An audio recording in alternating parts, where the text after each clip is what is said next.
себераздаване, разум, хладни глави, горещо сърце. Слизаме и ги мачкаме. Айде! Момента, айде!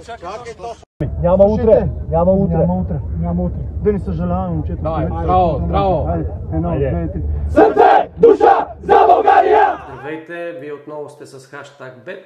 Аз съм Йоан Христов и днес имаме интересно футболно предаване, бонус предаване за нашите зрители. Днес имам специален гост, това е Николай Маринов. Здрасти, Ники. Здрасти, благодаря за поканата.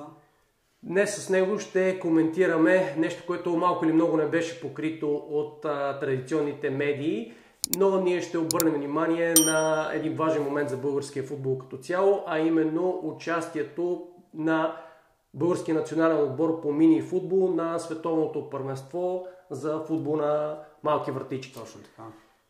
Започваме направо по същество, тъй като ние малко или много футболните фенове чакаме този момент да видим България на световно първенство и, както знаеш, малцина са тези, които предвиждат, че това може да стане в обозримо бъдеще, но пък ето, виждаме и български национален отбор на такъв форум. Предполагам, вие сте много доволни от отбора. Аз мисля сега една минута да изгледаме химна и момчетата от твоя отбор.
Аз честно ти кажа, настръхнах докато го гледах това нещо и тук някой би казал, че бихме искали да гледаме истинския национален отбор по футбол, макар че тук истински не е правилната дума, защото с теб в предварителния разговор си говорихме, че страните, които тук след малко ще ги коментираме, които са представени на този форум, за тях този спорт е приравнен с националните отбори, които са за мъже, класическите.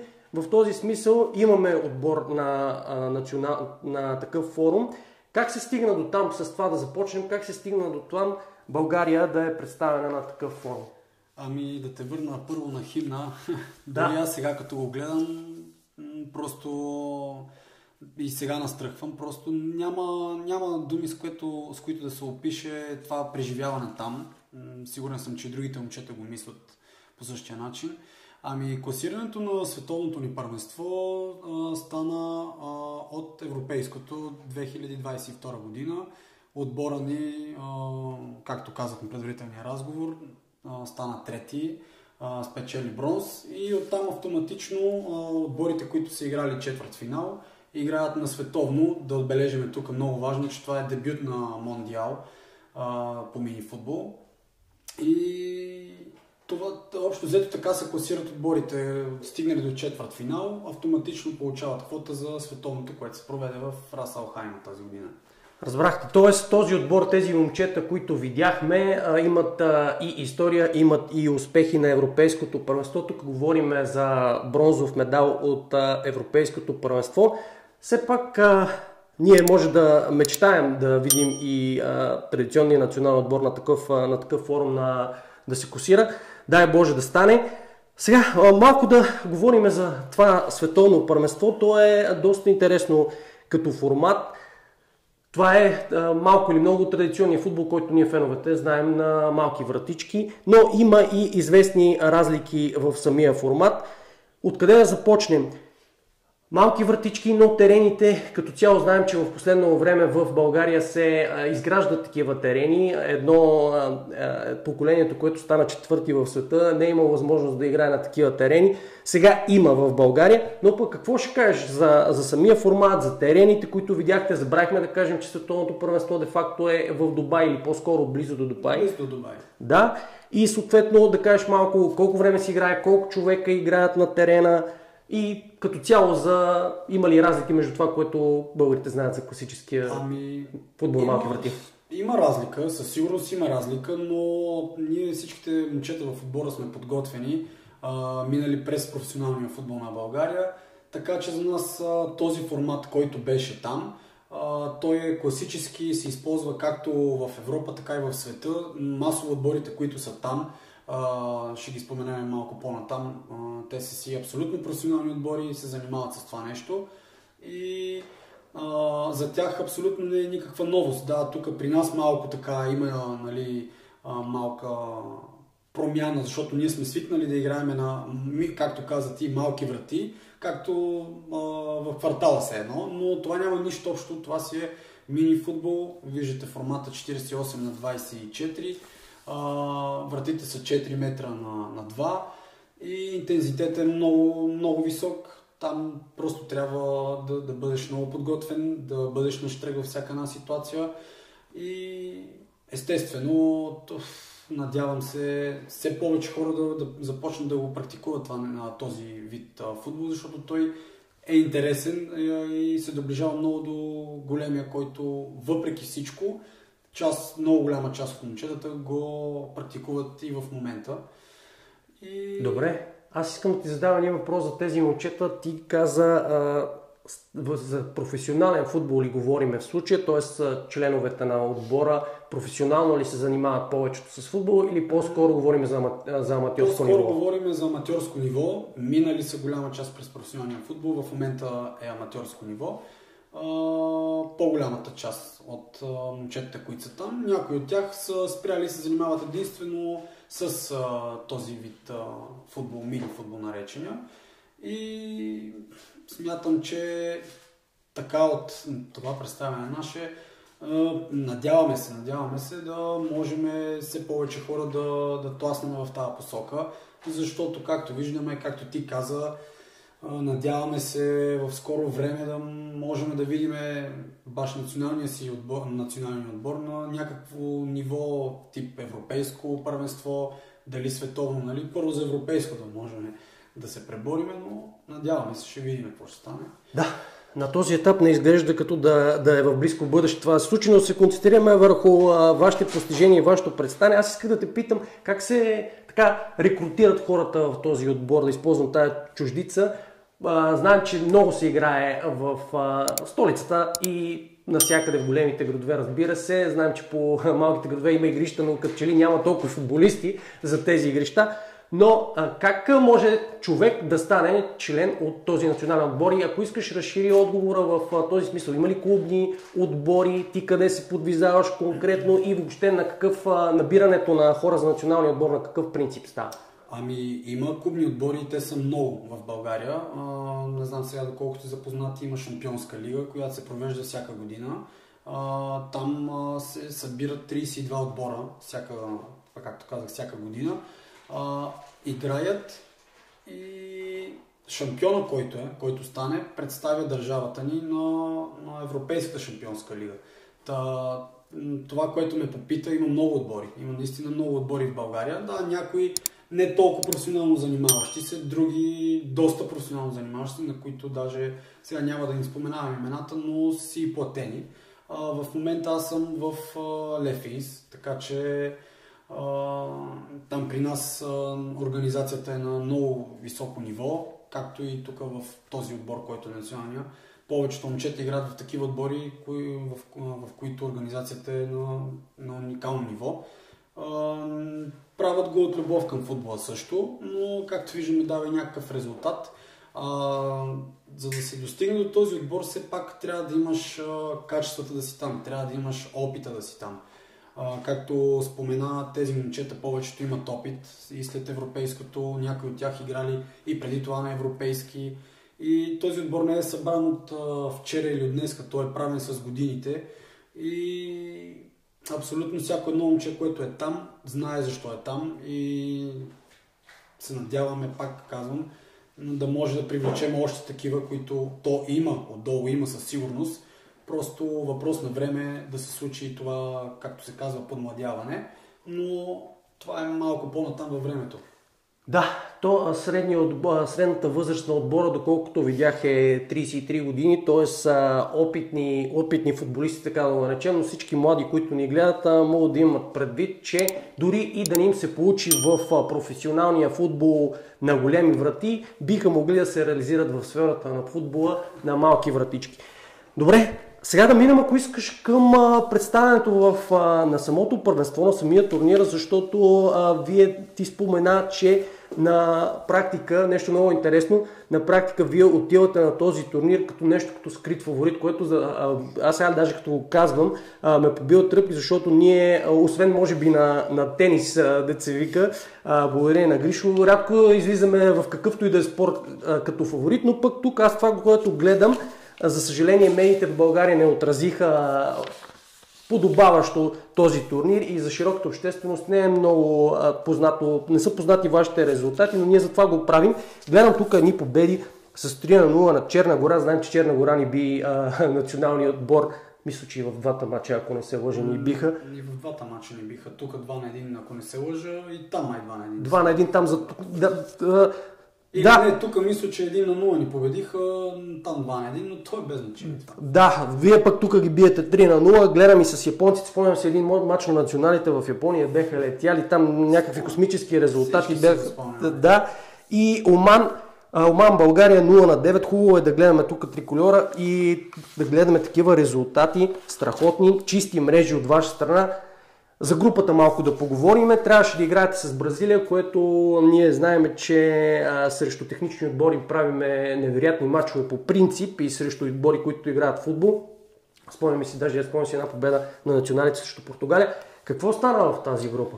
Значи, първо да отбележа, че всички сме на това мнение от отбора, че много съжаляваме, че Бразилия ги нямаше там. Защото все пак България да играе срещу Бразилия е нещо уникално. Пък, дали сега, ако бяхме изпечели, няма как да знаем, нали? Това щеше да е още по-хубаво за нас. Но тяхното отсъствие се дължи на това, че тяхната федерация е казала изрично, заради войните, които се водят в тия земи, не искат да пуснат отбора да участва на това световно. Ако, примерно, бележат гол, продължат натам, не искат да се радват поради това, че умират хора, нали, за жалост и така натам. И са предпочели по-добре да не участват на това световно първенство, пак казвам и за наша жалост. И за това на тяхно място влиза Оман. Малко по-така неподготвен отбор, но все пак... Личи си от резултата. Ние не се съобразяваме с другите отбори, ние излизаме да си вземем това, което треньорите са казали и изискват от нас. И мисля, че се справихме, ние бяхме единствения отбор на това световно дебютант, пак казвам. Дебютант, който без допуснат гол в груповата фаза, мисля, че няма какво повече да искаме от груповата фаза. Сега там по-натам, за мен лично и не само, можехме да дадем още повече от нас и като цяло да продължим, дори имахме реален шанс до финала. Добре, ти каза много добре не са били подготвени Оман. Това е много хубаво да се чуе, че българският национален отбор бил много добре подготвен. Тук трябва да споменем името на треньора, селекционер ли по-скоро да го наречем. Да, той предполагам избира играчите, кои да... те са двама. Николай Михов и Даниел Несторов. Те са основно двамата, които преценяват кои хора да попаднат в този отбор. Те гледат, следи се изкъсно всяка изява, така че да не се разочароват другите момчета, да продължават да играят. Всяка една изява се вижда, гледа се даже на това световно. Аз съм един от дебютантите, както не само аз. Явор Генчев, Ивайло Тодоров. Нали, то като цяло всички сме дебютанти на това световно, но в отбора сме 2 или 3 момчета, които сме дебютанти и все пак това показва, че има някакво бъдеще, има и отдолу хора, които идват, имат желание да го играят този спорт и за тях също има място там, просто да не се отказват. Всяка една изява се следи от тях. Интересно да кажеш как стана повиквателната? Обадиха ли ти се или ти предполагаше го, че ще стане? Много интересно, защото точно след европейското, т.е. мина европейското, имаше шампионска лига и точно след миналогодишната шампионска лига аз играх на един турнир, който се провежда вече от 3 или 4 години, ако не се лъжа, Urban Cup се казва, на Бояна. Той е международен турнир. И там играх с отбора на Райкомерс. Той беше треньор тогава, Николай Михов. И явно съм се представил добре, направил съм впечатление. И от тогава имахме и лагер сбор, т.е. проект след тази шампионска лига. Юни месец, извинявам се. Там бяхме 15 момчета. От тези 15 момчета той си е направил някакъв подбор и е преценил кои момчета може да вземе за световното и за щастие, за което му благодаря не само на него, но и на Дани Несторов. Попаднах в този отбор и това е уникално преживяване там на световното първенство. Да, при всички положения много хора, които са играли футбол, ти завиждат за това невероятно е форум, на който си бил участник. Наистина си е привилегия според мен. Иначе колко момчета бяхте? 14 човека ли доколкото ги 16 човека бяхме футболисти. За жалост, първия матч след Черна гора получихме така нашия защитник, един от основните ни защитници Ивайло Тодоров, получи тежка контузия, фрактура на ръката и се наложи просто за негово добро да си тръгне по-рано. Поздравявам го тук, ако гледа. Наистина пак казвам за наша жал, защото съм сигурен, че щеше да помогне дори и с Англия, макар че победихме 2-1 и вече следващия матч с Азербайджан. Бяхме 16, без него 15 човека останахме. И всичките, предполагам, повечето момчета са взели активното участие. Ти каза, че на някакъв принцип се въртат играчите. Да, ще кажеш нещо повече? Да, абсолютно всички взеха еднакво игрово време. Там се въртиме, в смисъл на този турнир ни въртяха на 3 минути. Защото наистина темпото е много високо. Никой да не се заблуждава от това, което гледа по телевизията или това, което, нали, да не обиждам хората, но в квартала, както се казва. Да. Няма нищо общо. Нивото е съвсем различно, организацията за мен лично беше на много високо ниво и просто наистина едни 3-4 минути ти даваш всичко, каквото имаш, излизаш, почиваш, влизаш, даваш това, което можеш и усещаш, че трябва да излезеш, защото ако изпуснеш дадена ситуация някъде, не затвориш някой, получаваш гол или вече по-тежки наказания, картони, които все пак картони, 2 поредни жълти, ако даден играч получи един жълт, след това още един жълт в следващ матч, почива за третия, който идва. И знаем, при червен картон 5 минути играем с човек по-малко. 5 минути следващия матч без него. Даже имахме такова нещо, имахме наказание, Веселин Филипов, той не участва с Азербайджан и това беше наистина загуба за нас. Голяма загуба на четвъртфинала. Добре, спомена вече за Англия, тук много интересно за любителите на английския футбол, България да бие Англия на 8-на финал, нали така? Да.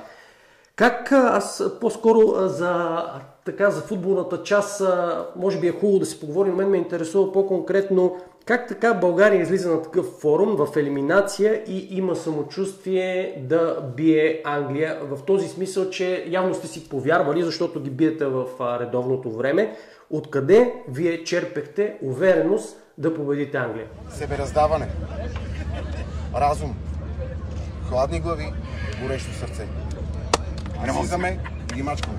Айде! Това е момента, айде! Няма утре.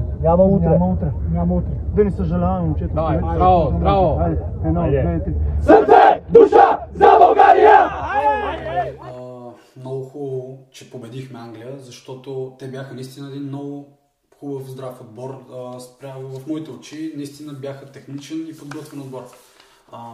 Ние за нито един път, в който ние излезнахме да играем даден матч, не сме излизали с нагласата за загуби и за така натам. Просто, както българите, нашия менталитет е малко по-така. Излизаме предварително победени един вид. При нас нямаше такова нещо. Абсолютно всеки един от момчетата си вярваше и знаехме защо сме отишли там. Треньорите ни държаха будни, държаха ни концентрирани във всеки един момент, дори в момента, в които не бяхме на арената, нали, да се подготвяме за матч, дори извън нея в хотела, за което им благодаря. Държаха ни да не се замайваме или нещо такова. Да, наистина отбора без допуснат гол, но ние бяхме отишли, освен като дебютант, отидохме да представим по най-добрия начин България и да покажем, че в България има таланти, има футбол, има спорт, не само футбол, естествено, има всякакъв спорт и не сме по-назад от другите държави. Тук мога да вметна дори, че по-голямата част от отборите, пак казвам, са професионални, за което те тренират, плаща им се. Дори Черна гора бяха на лагер 2 месеца. Преди това световно ние ги победихме с 3-0. Сами може да си направите изводи хората, които ще го гледат това предаване, че ние не сме случайен отбор, не е събрано вчера.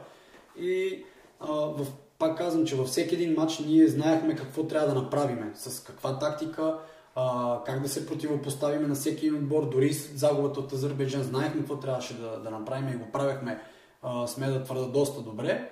Просто тук е мал шанс за мене, но нормално си тия работи, случват се в спорта. Все пак игра на грешки е. Ние сбъркахме повече от тях и нормално загубихме. Добре, този матч с Англия, как по-точно се разви? Матч с Англия беше много емоционален. Първо, пак мисля, че там получихме наказанието за Веско Филипов. Поведохме 1-0 и виждахме, че сме по-добри отбор. Виждахме, че си държиме нещата в свои ръце. И една ситуация, второто по време, един ненужен фаул. Така отбелязаха ни гол статично.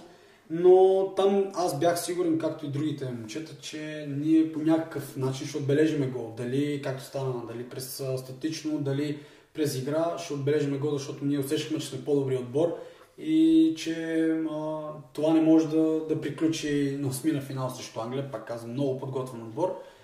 И мисля, че това, което ни казаха отстрани, треньорите, да бъдем с хладни глави, мисля, че го изпълнихме на 100%, дори реагирахме доста бързо, когато получихме гола. Те поведоха, така ли? Не, ние поведохме, те ни изравниха и мисля, че малко след като ни изравниха, няма и 3-4 минути, може би, ние получихме дуспа, за която Дени Костадинов реализира. И след това аз имах някакви ситуации, пропуснах ги и така, заслужено победихме. Общо взето, така да го кажем, заслужена победа срещу отбора, срещу тежкия и корав отбор на Англия. Добре, аз все пак да те насочи към четвърт финала с Азербайджан, който от 3-0 мисля, че успявате да върнете един гол и губите с 3-1. Сега някой ще каже тук как така Азербайджан може да спъне България, тъй като не сме свикнали да ги считаме за някаква футболна сила, макар че там, доколкото разбрах от тебе, този спорт е много тачен, много на висота и малко или много хората не случайно са на това място. Те в последствие стигат и до четвърто място, мисля, че. Абсолютно, да. Да. Между другото, всички мачове могат да се гледат не само тук, но и в YouTube канала на който иска да гледа български национален отбор, разбира се, може да ги гледа в YouTube канала на световната организация по минифутбол. В този матч нещо не ви достигна, макар че, както каза ти, все пак Вие нагласата психическата сте имали, качествата си сте ги имали, но нека да обърнем внимание на това нещо, че Азербайджан са европейския шампион, нали така? Абсолютен факт. В Азербайджан това е национален спорт, както е техния голям футбол, така и този на мини футбол. Влага се много средства, много организация и абсолютно не е случайно това тяхно четвърто място. Все пак хората, които са запознати с мини футбола, те станаха миналата година европейски шампион. След прибирането им в тяхната страна, лично ги посрещна техния президент и това са абсолютни факти. Всеки един от момчета му беше подарен апартамент. Сами могат да си направите равносметката и аз смятам, че в този матч срещу тях ние не отстъпвахме по абсолютно нищо. Да, по-опитни отбор са, това го знаехме. Знаехме, че всяка една грешка, която допуснем, те ще се възползват, както и се случи. Ние не можахме да се възползваме така, както те от техните грешки, но все пак, пак казвам, това е техен национален спорт. Те влагат много, много средства в него и смятам, че се представихме доста добре и достойно срещу тях. Дори второто по време за мен, аз мисля, че пропуснахме много чисти положения, можехме да докараме матча до равен и след това има две продължения по 5 минути и евентуално там да търсиме победа, нали? Но за жалост това не стана.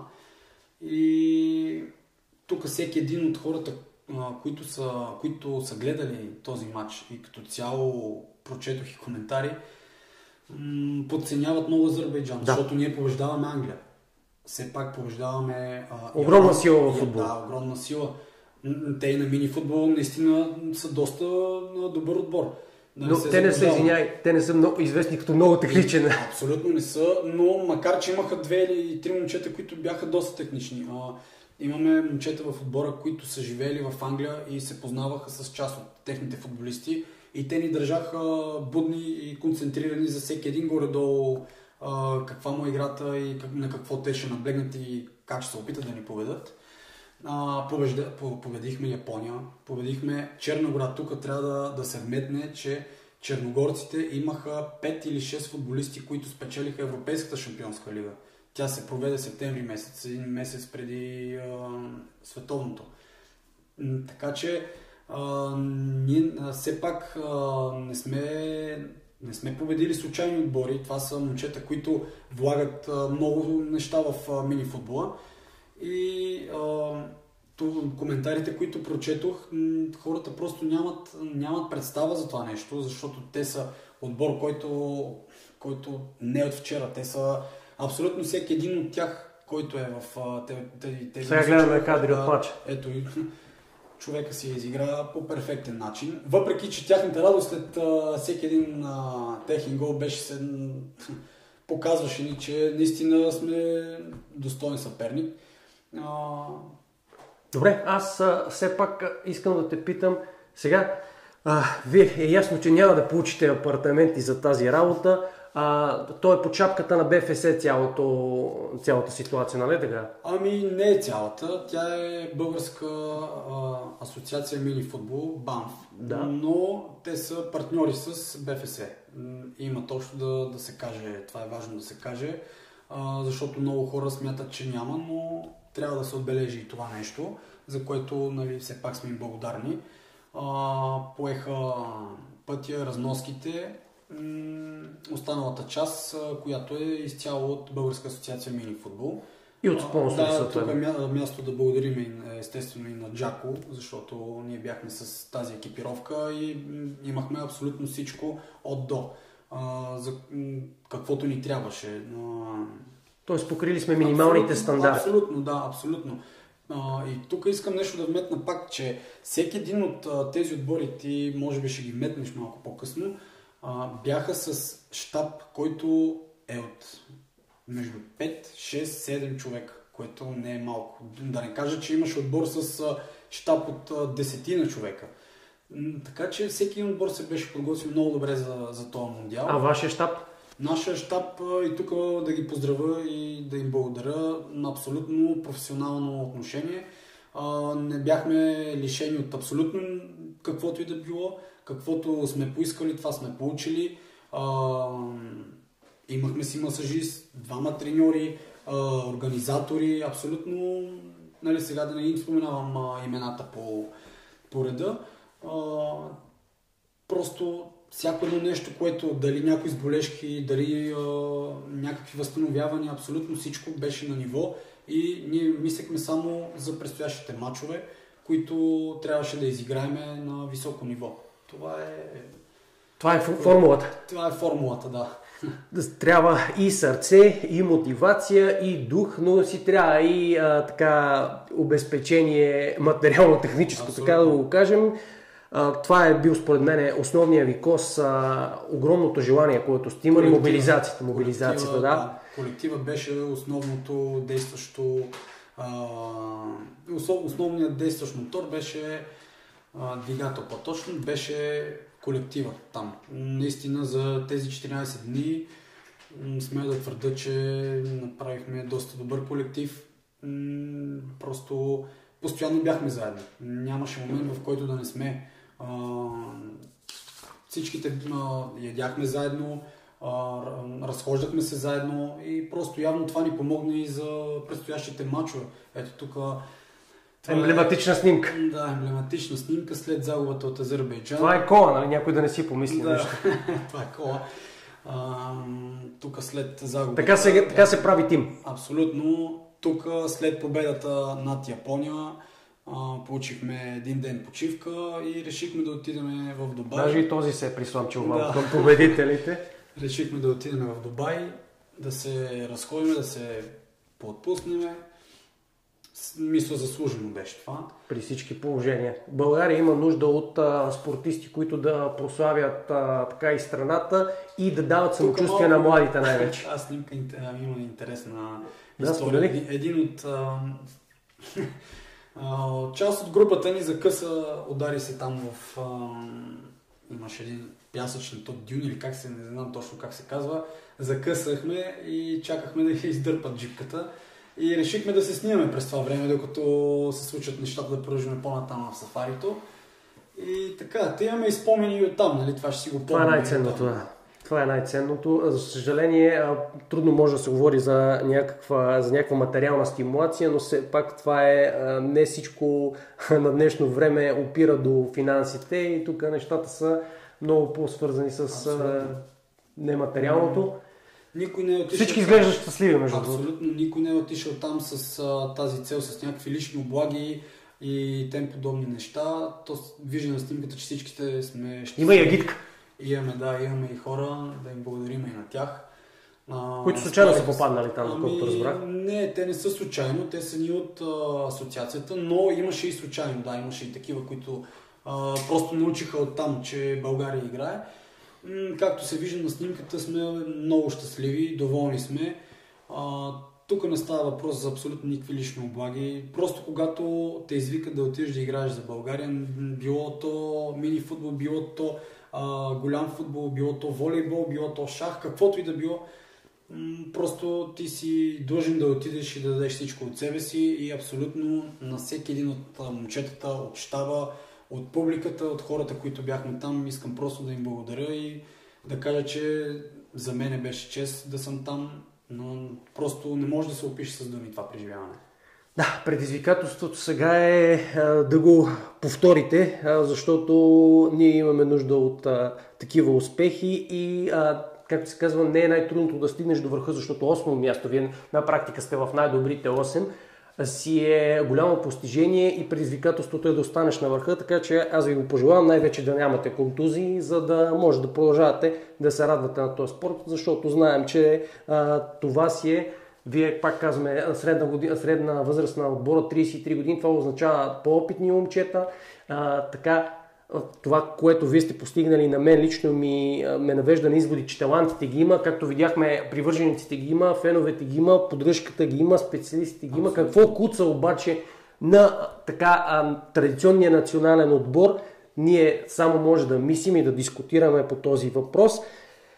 Аз мисля, че изчерпихме повечето от темите. Румънците нашите така, братя стават световни шампиони и едно време бяхме наравно с тях на национално равнище, сега малко, неко казано, куцат нещата, но пък, щом Румъния може, ние коментирахме какви имена има тук: Словакия, Франция, Албания. Щом албанците могат, щом румънците могат, украинците, значи и ние би трябвало да можем. Много още отбори, които се изпускат. Мексико, те даже бяха основни фаворити. Те отпаднаха на 8 на финал.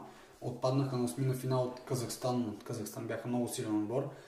Те са абсолютно по същия начин, както Азербайджан, и при тях е национален спорт и го развиват на доста добро ниво. Те станаха четвърти на европейско. Точно България победи за третото място на европейското първенство миналата година отбора на Казахстан. Така че тук няма случайни работи. Има на това световно имаше футболисти, които са играли голям футбол, минали през Челси, били са дори капитани на Славия Прага и куп още такива, които не са въобще за подценяване, и хора, които знаят как стават нещата, участваха на това световно. Дори някъде в снимките в интернет се завъртя, че... Какъв гол съм?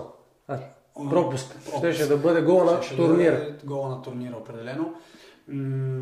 На откриването на световното го уважи Андрес Иньеста. Всеки знае кой е Андрес Иньеста. Така че... Форма не е въобще за подценяване. За подценяване. Форма си беше както е истинското си световно първенство. 8 групи по 4 отбора. Това са 32 отбора. Първите два се класират както е на голямо. Да, тук има разлика, че 2 по 25 минути се играе. Тук добавиха и нещо ново, което ние го разбрахме преди турнира, че ако дадени отбори вече на елиминационната фаза завършат наравно, не следват дуспи, ами две по времена по 5 минути и евентуално при равенство вече следват дуспи.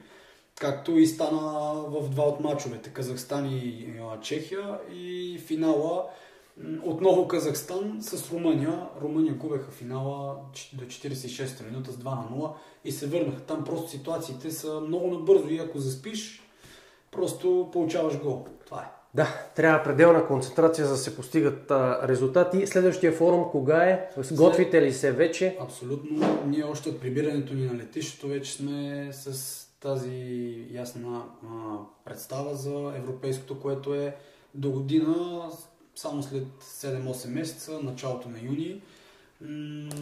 Не знаеме с точност къде ще. За сега се говори между Азербайджан и Босна и Херцеговина в Сараево. Тоест, дали някой от двете държави ще вземе домакинството, нямаме представа, но където иде, ние ще се готвиме и абсолютно всички могат да бъдат сигурни, че това, което показахме, ще бъде доста по-добро от сега. Мислиме вече за европейското и там вече хората на Николай Михов и Дани Несторов трябва да се вземат с тяхната работа да видят кое момче ще отговаря на техните изисквания, дали ще има нови хора, дали ще е същия отбор. Това вече зависи от техните преценки според представянето на световното и така. Да, т.е. трябва да ти пожелаем и на тебе да си част от този отбор и да продължавате да женете успехи, защото конкуренцията е огромна, няма да бъде лесно по никакъв начин. Ами, благодаря ти за това, че ни представи този турнир. Аз ще ти дам все пак накрая да отговориш, ако имаш някакви заключителни думи. Ами, по принцип имам заключителни думи. Да не спират да се занимават с мини-футбол момчетата, които играят в момента. Да продължават, защото това световно първенство за мен лично, както пак ще кажа, защото много важно се бележи, сме дебютант. Просто беше уникално преживяване, не може да се опише с думи. И сега съм сигурен, че след това наше представяне още повече ще има интерес към този отбор, към този спорт. И аз се надявам да е така, защото след като дадено нещо не върви в България за момента, а имаме нещо, което върви, мисля, че трябва да му се обърне някакво внимание и на него. Мисля, че всеки един от момчетата го заслужава, защото са си дали от личното време, от семействата, от работа, от каквото друго се сетите. Всеки си е оставил нещата в България и отидохме да защитаваме името на България. И знам, че сега след това световно, след това представяне ще има още хора, които ще искат за следващото европейско да са там и им пожелавам да не спират, да нямат, естествено без контузии, да продължават в същия дух и дай Боже всичките да сме живи и здрави, да можем да се насладим и до година на едно добро представяне на европейското първенство. Добре, от нас каквото зависи като медии, надявам се да има покритие на вашите изяви. Аз пак мога да ти пожелая успех. Ако вие успявате пък и да не успявате, ние ще сме тук на среща да отразяваме, доколкото е възможно. Имаме нужда като общество от положителни спортни резултати. И младите, както ти каза, да не спират това, че няма да ти се получи в професионалния футбол, не означава, че няма други пътища, по които и да се развиваш, и да черпиш така удовлетворение, и да постигаш някаква себереализация, дали в треньорската професия, дали алтернативни турнири и форми на спорт. Виждате колко са щастливи момчетата. Това е от нас за днес. Надявам се да ви е харесало видеото и се надявам все повече такива успехи да може да отразяваме в нашето предаване, защото залозите си върват, анализите си върват, но трябва и на терена някой да има, който да защити честта на България. Трудно е в нашата страна. Чухте за Азербайджан, една богата държава, която стимулира по всякакъв начин спорта. В България все по-малко като че ли се отделят средства за спорт, но ние може да го правим и само с, както се казва, сърце и душа. Може да метна още нещо, че ми дойде като гледам снимката. Първо, искам да ви благодаря на вас, защото все пак отразявате нещата, виждаме, че сте ги следили, за което сме ви благодарни.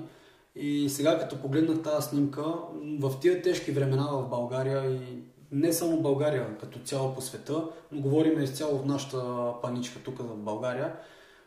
Хората са така, ежедневието е напрегнато, много голяма част от тях са нещастни и видяхме, че имаше доста голям отзвук. Гледахме коментари, гледахме отзиви и се радваме, абсолютно го казвам това от името на абсолютно всички, които са на тази снимка и на Ивчо Тодоров, който за жалост получи контузия, не е тук на снимката. От името на абсолютно всички искаме да изкажем благодарности и се радваме, че сме направили хората горди и сме ги накарали малко или много да се усмихнат в тия тежки времена. Да. Защото все пак, каквото и да е, България играе на световно първенство и това не може да бъде подценено. Да, точно така. Трябва да се борим за успехи в колективните спортове, защото там се показва равнището на развитие на едно общество. Това е от нас за днес. Очаквайте още такива бонус предавания. Надявам се да ви е било интересно. До скоро!